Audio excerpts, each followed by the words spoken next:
ராமநாதபுரம் மாவட்டம் பாம்பனில் நடைபெற்ற நிகழ்ச்சி ஒன்றில் கலந்து கொண்ட நடிகரும் தமிழக வெற்றிக் கழக நிர்வாகியுமான சவுந்தரராஜன் சட்டப்பேரவை தேர்தலில் விஜய் போட்டியிடும் தொகுதி சஸ்பென்ஸாக வைக்கப்பட்டுள்ளது என தெரிவித்துள்ளார்.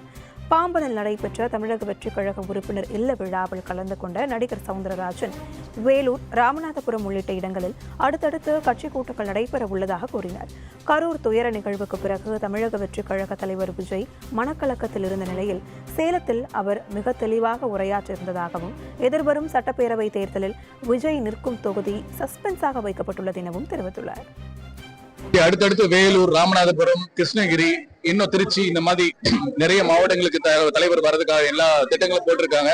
இதுல என்ன பிரச்சனைனா, எந்த கட்சிக்குமே இல்லாத பிரச்சனைகள், கண்டிஷன்ஸ்கள், அதான் சொன்னாங்க எஸ்ஓபி, ஸ்டாண்டர்ட் ஆபரேட்டிங் ப்ரொசீஜர்ஸ் வந்து நம்ம தமிழக வெற்றிக் கழகத்துக்கு நிறைய கொடுக்குறாங்க. அதெல்லாம் தாண்டி வரணும். அது அடுத்தடுத்து இன்ஃபார்ம் பண்ணுவாங்க தலைமை கழகத்துல இருந்து. சஸ்பென்ஸ் இப்பயே சொன்னா அது நல்லா இருக்காது. கண்டிப்பா ஒரு தரமான இடத்துல தான் நிப்பாரு. எங்க நின்னாலும் ஜெயிப்பாரு தலைவர்.